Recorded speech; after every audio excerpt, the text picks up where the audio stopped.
actuales. El desastre aéreo de Múnich.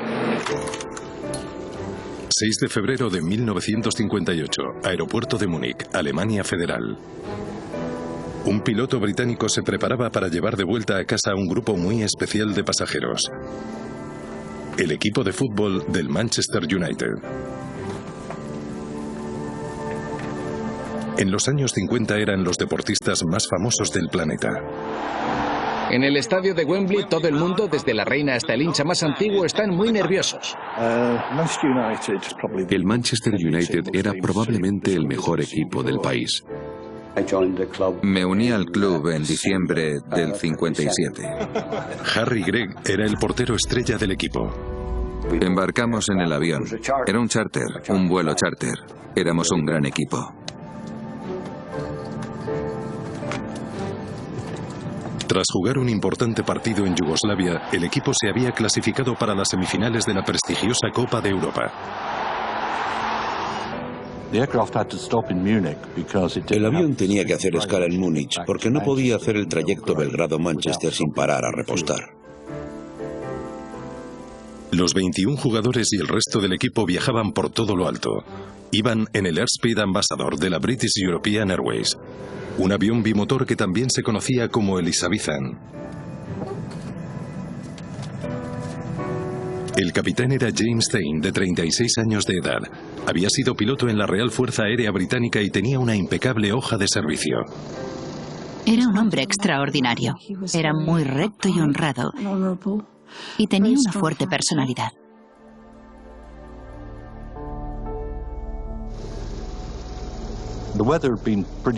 El tiempo había sido bastante malo ese día.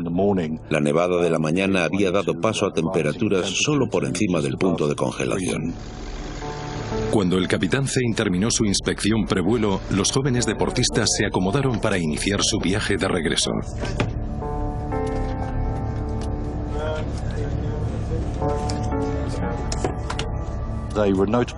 Formaban un buen equipo gracias a su entrenador Matt Busby. Querría que los chicos pudieran dormir bien durante la noche.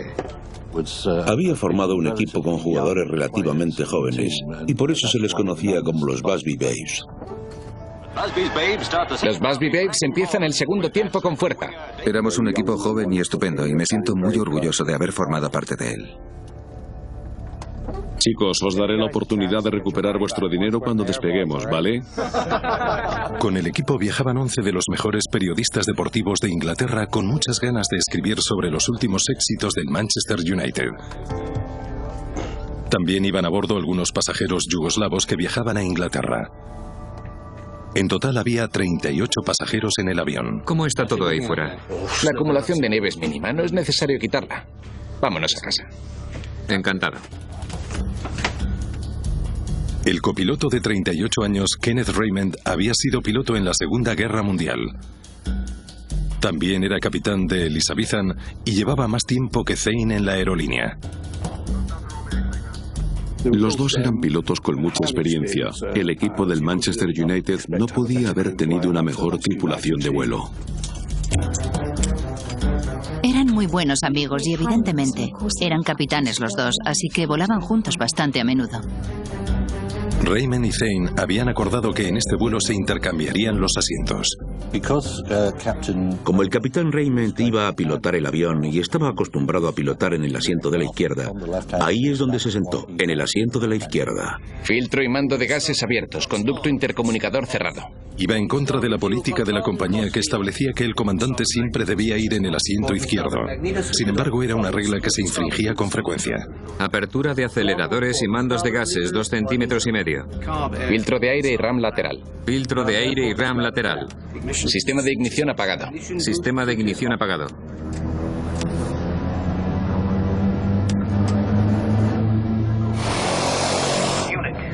Múnich, vuelo 609, listo para despegar. Vuelo 609, su autorización acaba a las 15:01. Son ahora las 15:0. Despejado para despegue, puede proceder. Gracias, rodando. Con nieve moderada y temperaturas cerca del nivel de congelación, Thane y Raymond iniciaban el despegue.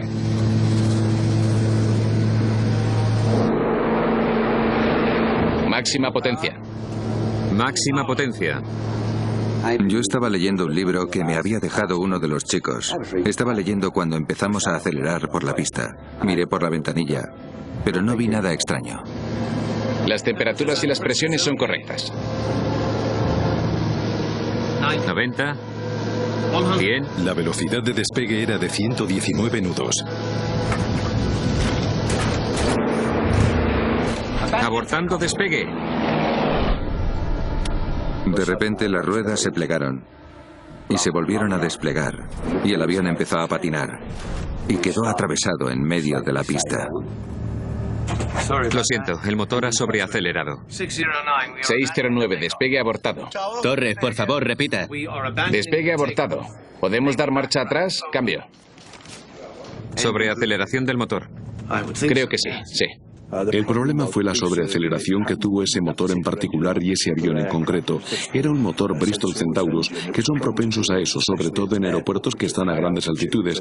Así que uno de los problemas fue que la aceleración fue demasiado rápida. 609. Autorización para retroceder. El Elizabethan retrocedía hasta la cabecera de la pista para hacer un segundo intento de despegue. He de reconocer que aquello no me preocupó en absoluto. Era otra aventura para un chico joven como yo, y por entonces no tenía miedo a volar. Múnich, vuelo 609. Cuando lleguemos al final de la pista volveremos a despegar. ¿Sigue despejada? 609. La pista sigue despejada.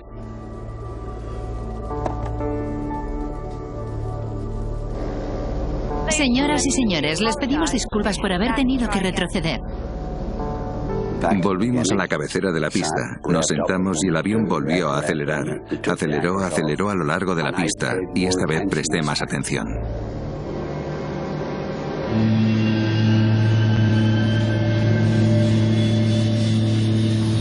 Y un poco más adelante que la vez anterior volvió a ocurrir lo mismo. Hay sobreaceleración. Y esta vez fue Zane el que desistió de despegar. Y otra vez, cuando pensábamos que estábamos a punto de despegar, vi las ruedas plegarse y volver a desplegarse. Y pararon.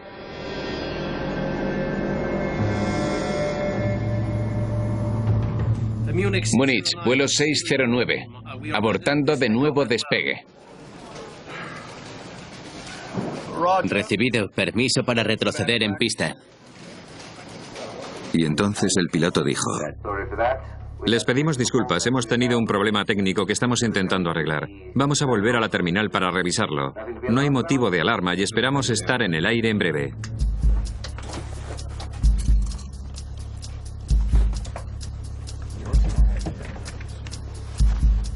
No os vayáis muy lejos, chicos.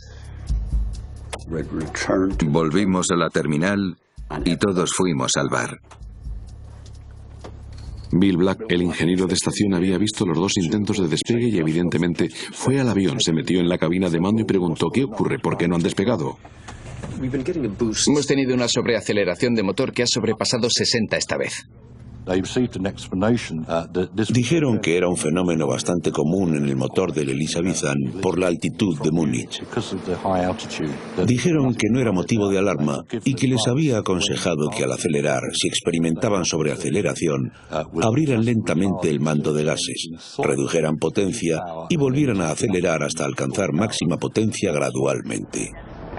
Pasajeros del vuelo BA609, procedan a embarcar, por favor.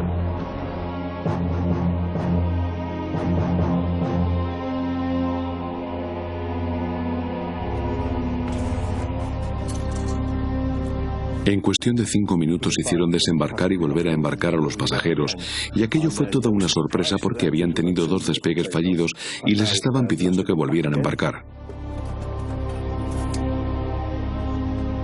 Si alguien hubiera dicho: esto es una locura, yo no vuelvo al avión, habría tenido muchos seguidores, pero así es la naturaleza humana. ¿Quién tiene tanta fuerza moral? ¿A quién le gusta reconocer que tiene miedo?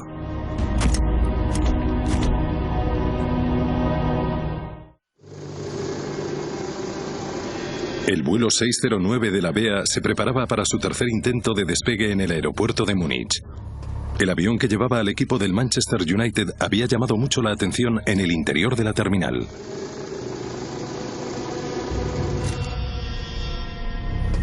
Hay que tener en cuenta que eran los Busby Boys. Siempre estaban riéndose y bromeando, pero entonces estaban muy callados. Había mucha tensión en el aire. El pequeño Johnny Berry dijo, nos van a matar a todos aquí. Y luego Whelan dijo, bueno, pues si es así, yo estoy preparado. Y en ese momento, yo me aflojé la corbata. Acelerador de ignición desactivado. Acelerador de ignición desactivado. ¿Las alas siguen bien? No necesitamos descongelar.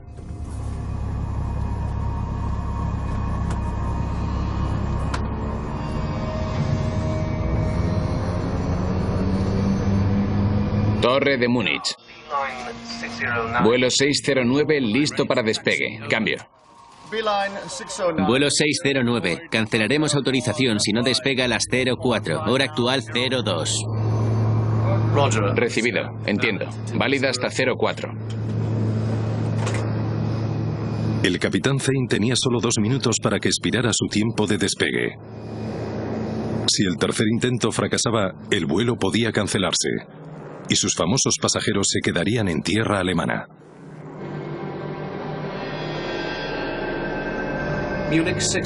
Múnich, vuelo 609 listo para despegar. Recibido. La pista tenía más de 1900 metros de longitud. Incluso con su plan de aceleración gradual, el Elizabethan podría elevarse a 1200 metros.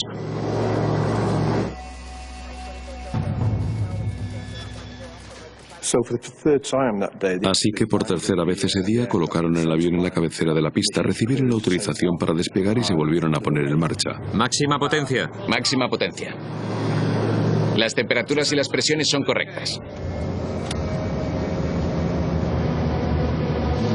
Aceleración gradual.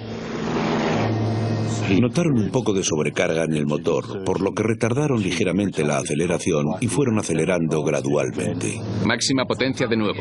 Los dos motores aceleraban de forma pareja. Estaban listos para el despegue en pista. Todo parecía correcto.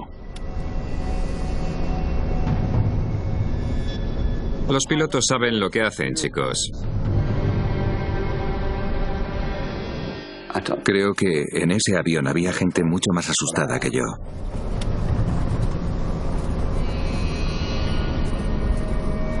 ...105... V1. Velocidad 1 es la velocidad en que el despegue ya no se puede abortar de forma segura. El punto de no retorno. Raymond estaba esperando. Esperaba que Zane dijera 119 nudos, que es igual que decir V2. A 119 nudos el avión podía ganar altura.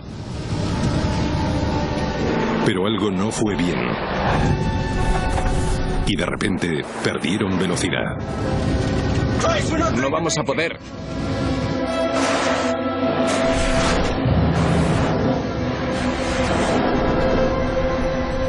No hubo gritos, no hubo chillidos, no hubo nada de eso. Solo oscuridad y luz, y chispas, y golpes, y chasquidos.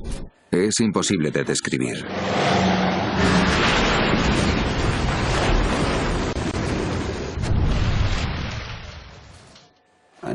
Y luego una oscuridad total. Yo creí estar muerto. El Elizabethan se había estrellado contra la valla de una casa y el combustible se derramó a 300 metros del final de la pista. Y cuando pude volver a pensar con claridad, empecé a arrastrarme hasta llegar a un agujero de lo que quedaba de avión. Y de verdad pensé, soy el único que ha sobrevivido. Y luego oí un grito. ¡Fuera! ¡Todo el mundo fuera! ¡Va a explotar! ¡Fuera! Gritó. Corre, esto va a explotar. ¡Vamos! ¡El avión puede explotar! ¡Venga, vamos, vamos, vamos!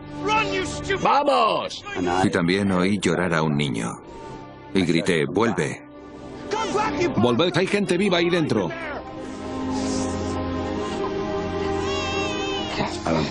Volví a entrar por el agujero y encontré al niño.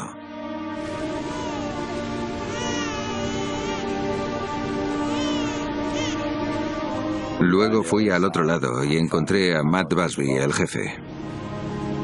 Busby estaba vivo, pero en estado de shock. Recuerdo que al principio solo le vi un pequeño corte detrás de la oreja derecha, pero cuando le miré el pie vi que lo tenía completamente torcido. ¡Mi pierna! Apilé todo lo que pude detrás de él porque no me parecía que estuviera tan mal y le dejé allí apoyado. Harry Gregg empezó a sacar pasajeros, tanto vivos como muertos. Un hombre debe hacer lo correcto. A los pocos minutos del accidente empezó a llegar gente del aeropuerto y de las granjas de la zona para ayudar.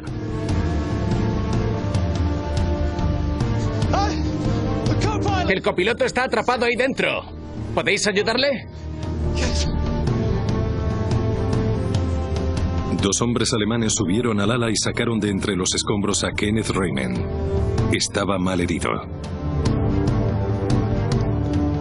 Murieron 21 personas. 7 eran jugadores del Manchester United. El capitán, el secretario y el entrenador también murieron. Otros 7 miembros del equipo también resultaron gravemente heridos. El entrenador Matt Busby estaba en situación crítica. El Manchester United, uno de los mejores equipos del mundo, quedaba destrozado. Todo empezó maravillosamente bien y acabó horrorosamente mal.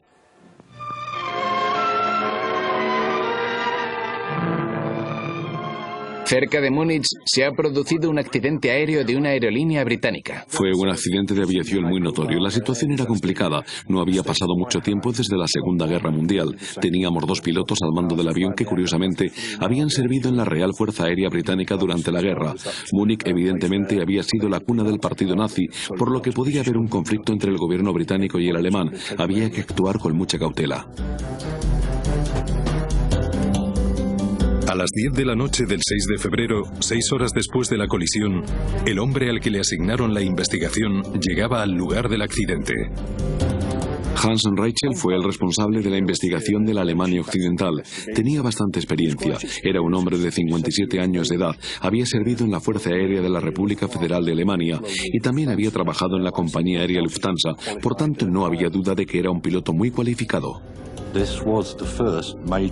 Era el primer accidente internacional importante al que se enfrentaba. Como investigador de accidentes aéreos, Steve Moss volvía a analizar las pruebas con una perspectiva del siglo XXI.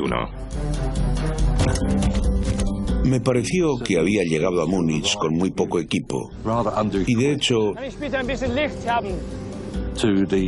tuvo que pedir prestadas a un equipo de televisión unas luces para empezar sus análisis. ¿Podéis enfocar aquí, por favor? Evidentemente lo que más le importaba era averiguar si había habido hielo en las alas. Así que empezó por eso y encontró hielo.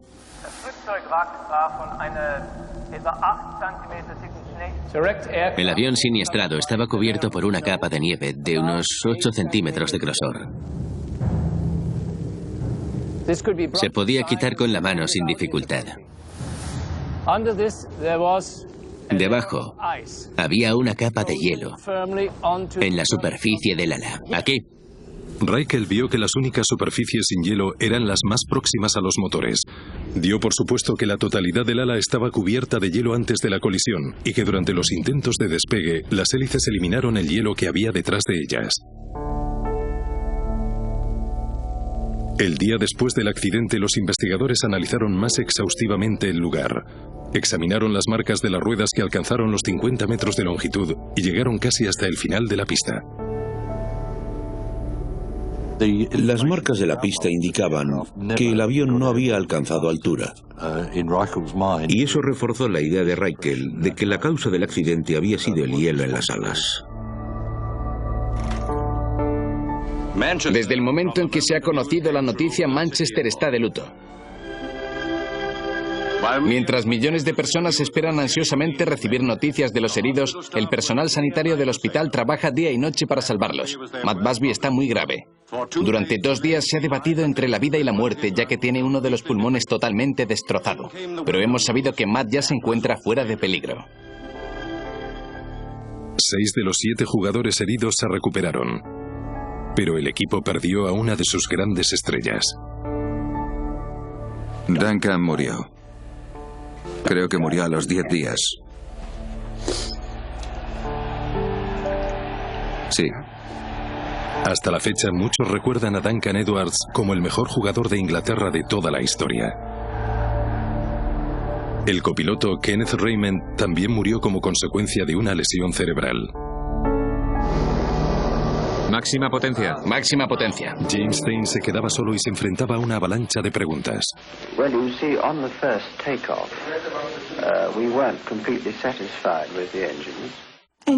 Cualquier información que la prensa conseguía se convertía en titular. Fue algo implacable. Así que debió de ser muy duro para él. 2 días después del accidente, Raikkonen interrogaba a Zane. Tras el accidente, vimos que una capa de hielo duro cubría el alerón de estribor. Sin embargo, la parte de atrás de las hélices no tenía hielo. Cuando salí del avión después del primer intento, vi nieve derritiéndose en las alas, pero se podían contar los elementos de estructura del avión. ¿Cuál cree que fue la causa del accidente? Personalmente creo que se había acumulado una gran cantidad de aguanieve al final de la pista. ¿Por qué iba sentado en el asiento derecho?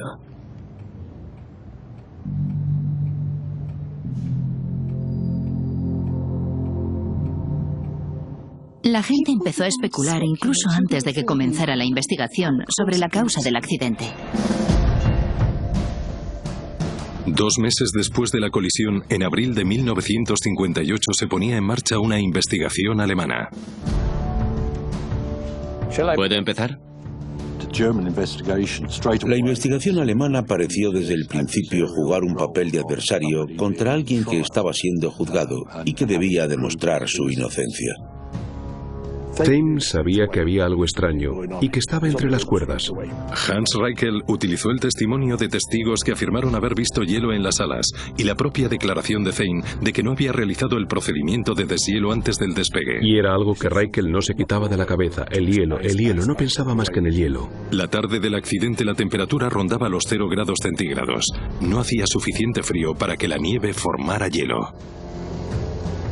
Zane vio agua caer desde el flanco anterior, así que sabía que la nieve se estaba derritiendo y por eso tomó la decisión de no descongelar el avión. Pero los expertos alemanes vieron que el Elizabethan había estado a una altura de 25.000 pies, donde la temperatura del aire era de 25 grados bajo cero. Y llegaron a la conclusión de que la nieve que cayó sobre las alas congeladas se había convertido de forma instantánea en hielo.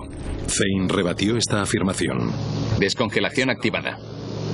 Dijo que había realizado el procedimiento de deshielo en su descenso a Múnich, por lo que las alas habrían superado la temperatura del aire y no se habían podido congelar.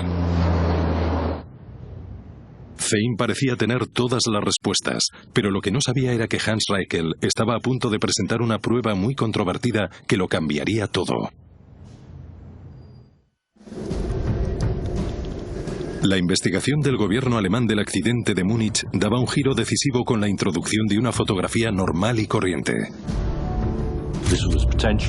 Era un posible indicio incriminatorio, porque a primera vista, en la fotografía parecía haber algo blanco en la parte superior de las alas y se interpretó como que era una capa de nieve o hielo. Todos los aviones que habían despegado de Múnich ese día habían realizado el procedimiento de deshielo. Todos, menos el Elizabethan.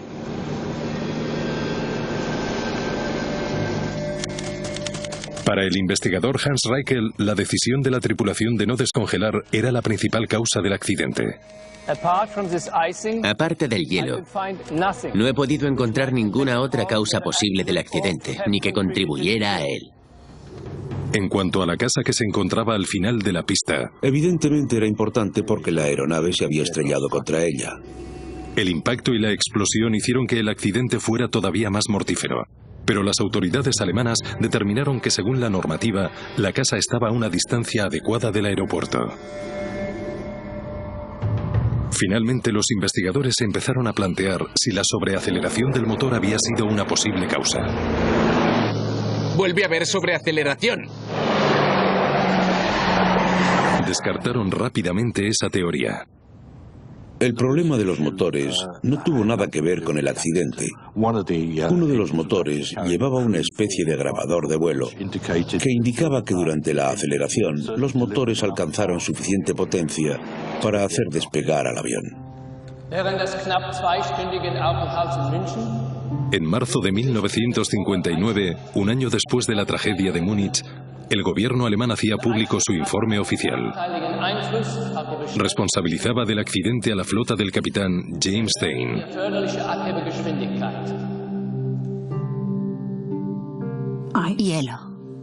Hielo en las alas, que según decían era anterior al accidente. Simple. La investigación alemana también sugería que al acceder a intercambiar asientos, vámonos a casa, el capitán Stein podía haber provocado confusión en cuanto a quién estaba al mando.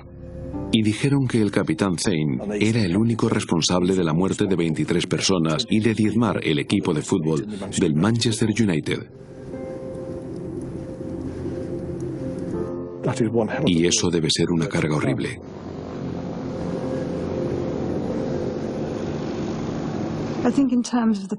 En cuanto a la prensa, evidentemente les gusta tener a un culpable y le trataron como al malo.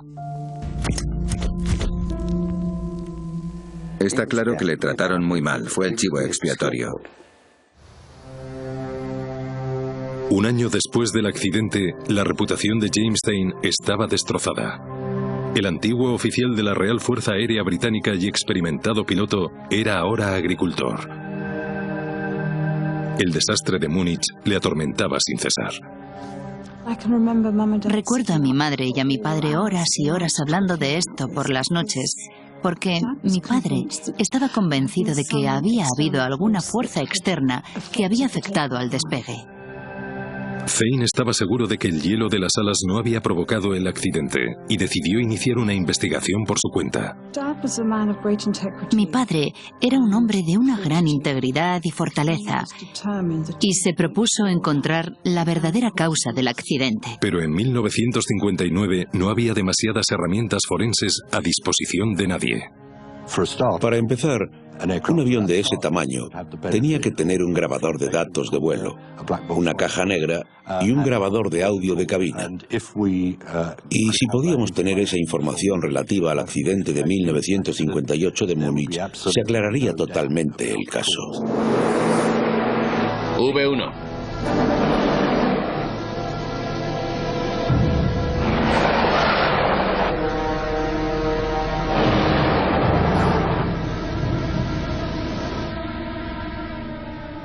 Pero había otra cosa que sí, algo que Stein veía como la verdadera causa de la colisión: el aguanieve de la pista.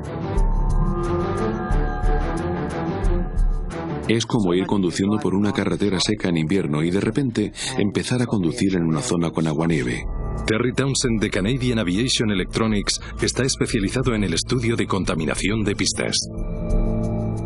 En un vehículo se nota la resistencia de la nieve de inmediato, y lo mismo ocurre en un avión. Stein creía que ningún otro avión había tenido problemas con el aguanieve porque habían despegado en los primeros 2/3 de la pista.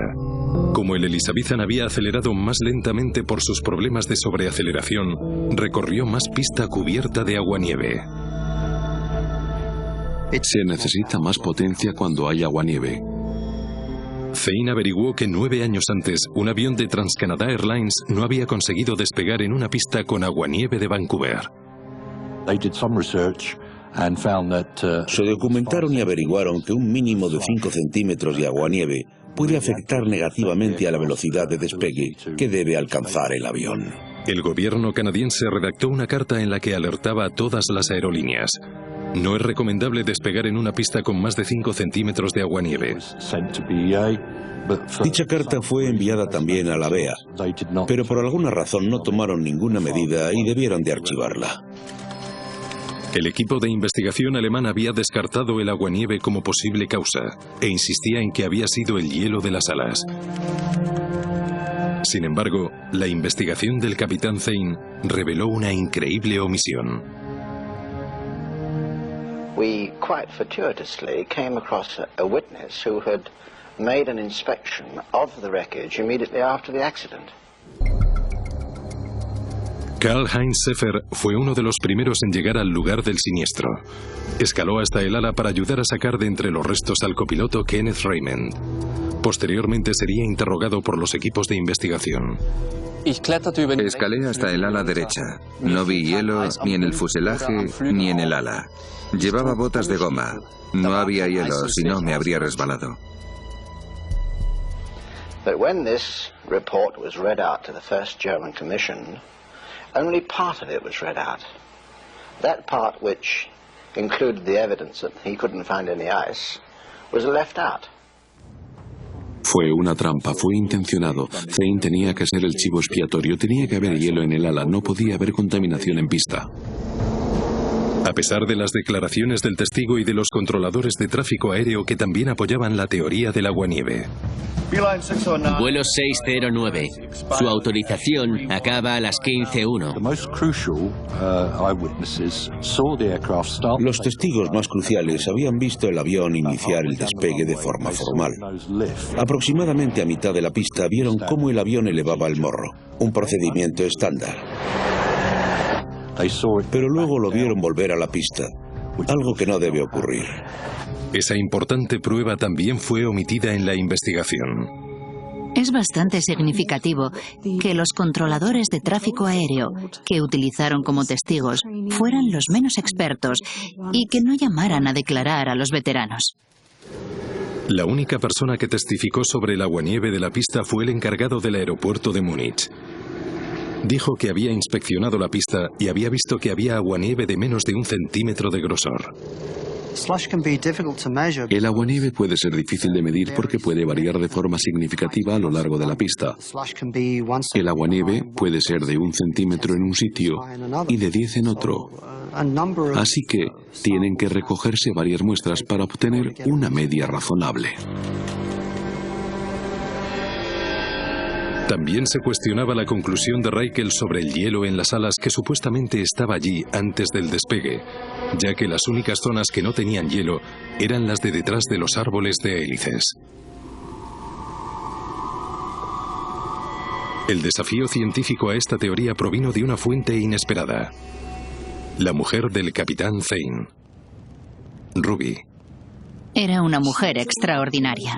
Fue una de las primeras mujeres que se licenció en química, física y matemáticas en Bristol. Una veterana química, Ruby Zane, señaló como causa la masiva cantidad de productos químicos extintores que se habían rociado sobre los restos en llamas del avión. Analizó mucho esta cuestión y consiguió una muestra del material extintor que resultó ser bicarbonato de sodio, que es un polvo bastante común.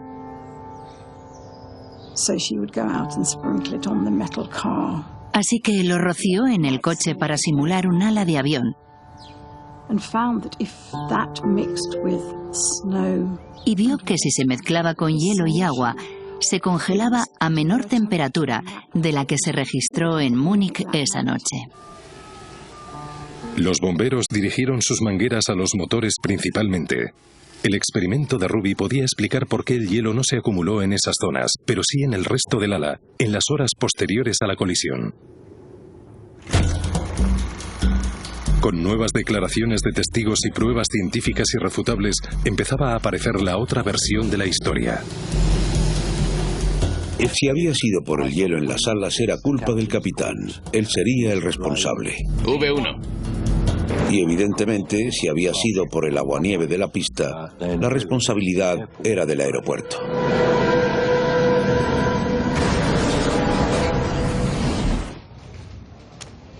Zane presentó las nuevas pruebas a las autoridades alemanas, que se negaron a reabrir la investigación. Son tonterías. En 1961, la BEA despedía oficialmente a Zane, fundamentalmente por infringir la política de la aerolínea e intercambiar su asiento de piloto. Le despidieron y eso le destrozó, porque fue por una norma de la compañía menor que mucha otra gente también había infringido. La BEA evidentemente no quería tener un piloto así en su plantilla. Estamos a punto de despegar. Les habla el capitán Zane, responsable de la muerte de 23 personas en Múnich en 1958. Ninguna aerolínea quiere eso. Fue una sentencia de conveniencia. No importaba quién fuera responsable. Y le hicieron a él responsable. Perder su trabajo dio todavía más fuerzas a Zane para querer limpiar su nombre. Escribió innumerables cartas tanto al gobierno británico como al alemán, instándoles a reabrir la investigación. En 1965 sus esfuerzos valieron la pena. Las autoridades alemanas accedieron a revisar la investigación del desastre aéreo de Múnich. Al principio, con la segunda investigación alemana, parecía haber un atisbo de esperanza. Esa esperanza se vio agitada por otra nueva investigación. Se están realizando pruebas con aguanieve en Bedford. La compañía Royal Aircraft Establishment realizó pruebas de aguanieve en un avión Elizabethan. Básicamente, inundaron una pista y simularon un despegue usando un avión Ambassador. Los resultados de las pruebas fueron bastante alarmantes. En todas las pruebas, el avión deceleraba de 117 a unos 105 nudos. La misma pérdida de velocidad registrada por Zane. We are hoping that when the Germans have considered, if they consider all the relevant evidence, we shall get them to reach the conclusion that the aircraft accident was due to slush on the runway and not ice on the wings. Pero en la vista que duró 2 días, Raikl no se dejó influenciar por las nuevas pruebas. En lugar de exculpar a Zane, lo acusó aún más diciendo que al intercambiar asientos había empeorado la situación. Es probable que los diferentes análisis de la situación por parte de los dos pilotos aumentaran la gravedad del accidente. ¡No vamos a poder! Como investigador, a día de hoy no veo ninguna razón técnica por la que eso hubiera podido contribuir al accidente. Los hallazgos condenatorios de la comisión de revisión alemana fueron un golpe muy duro para Zane. El gobierno británico, la aerolínea y Zane sabían que le habían tendido una trampa, pero no podían hacer nada. Pero de repente se le iba a presentar una última oportunidad. Gracias al político más poderoso de Inglaterra. 100.000 seguidores abarrotan las gradas para ver un gran partido de fútbol. Los Busby Babes tienen muchas ganas de jugar. En 1967, Harold Wilson era primer ministro del Reino Unido. Tras asistir a un partido del Manchester United, hizo unas declaraciones que provocaron una gran controversia en los medios. Dijo que creía que James Zane había sido víctima de una injusticia. Se convirtió en otro titular. La batalla continúa. Harold Wilson sabía que Zane era inocente y tomó partido. Fue un tema debatido en la Cámara de los Comunes y fue la investigación más concienzuda que se ha hecho jamás. En 1968, un equipo de investigadores británicos realizaron un estudio para determinar si el aguanieve o el hielo del ala habían provocado el desastre aéreo de Múnich. Sus hallazgos pusieron en entredicho de inmediato la precisión de los dos informes alemanes. Análisis fotográficos mostraban que el blanco de las alas no era nieve, sino simplemente el reflejo de la luz en una superficie mojada. Se hizo una nueva fotografía del negativo original y se pudieron ver claramente las marcas del avión, por lo que no podía haber hielo. Además, 3 diferentes expertos determinaron que la cantidad de hielo que Raikl encontró en las alas, 5 milímetros, no era suficiente para imposibilitar un despegue. No veo cómo una capa de hielo de 5 milímetros puede provocar la deceleración de un avión. Seguidamente, la investigación británica dio un giro radical cuando apareció un testigo estelar, Reinhard Meier, un piloto que llegó de los primeros al lugar del accidente. Me acerqué y observé el ala del avión siniestrado y vi que no había ni depósitos de escarcha ni de hielo, solo había aguanieve. Cuando fue llamado a declarar dijo: bueno, hablé con Raikkonen a solas y le dije lo que había ocurrido y que lo sabía porque había visto el avión. Le dije que busqué hielo solo unos minutos después del accidente y no lo encontré. Solo vi aguanieve, nada más, y a todo el mundo le sorprendió mucho eso. Raikkonen no podía explicar su mayúscula omisión. Creo que le era muy difícil echarse atrás y reconocer que se había equivocado. El aguanieve de la pista era responsabilidad de las autoridades aeroportuarias alemanas y no iban a aceptar eso. En marzo de 1969. Buenas noticias. 11 años después del accidente aéreo, por fin, el gobierno británico absolvía formalmente a James Stein. Well, of course, my family are very pleased indeed. Sabía que esa era la verdad y estaba muy feliz y satisfecho porque en su país había sido absuelto. Pero la BEA no le devolvió su puesto de trabajo. El capitán Zein no volvió a pilotar. En Alemania, Hans Raikkonen y las autoridades aeroportuarias nunca le llegaron a absolver. Creo que tuvo mucha presión, estrés y tensión, y por eso murió tan joven. Solo tenía 54 años.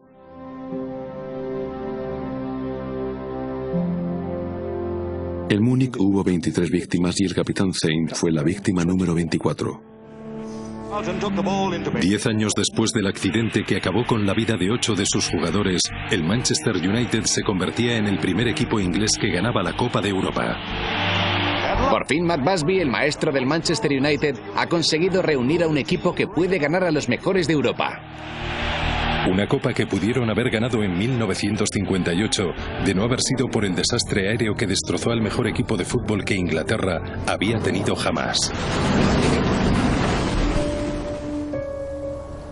Harry Gregg siguió jugando en el Manchester United hasta 1967. Ahora con 70 y tantos años recuerda con mucho cariño esa etapa. No suelo pensar en el accidente, pienso en el equipo del que formé parte. En unos jugadores maravillosos y llenos de energía, en unos periodistas estupendos y en un cuerpo técnico genial. Todo lo que nos rodeaba era bueno.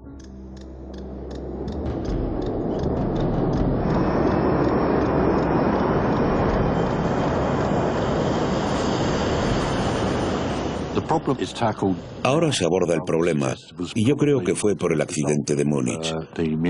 Las autoridades aeroportuarias abordan el problema de forma muy, pero que muy diferente. Haciendo lo que hizo, probablemente salvó muchas vidas y evitó otros accidentes como el de Múnich. Así que, en ese sentido, tenemos que admirarle por lo que hizo esos 11 años.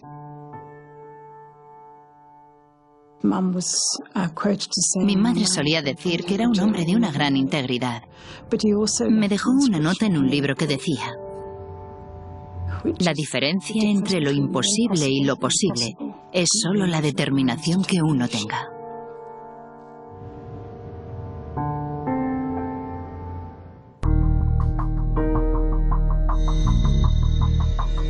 El legado del capitán Zein es que la aviación moderna conoce mejor los efectos devastadores del aguanieve.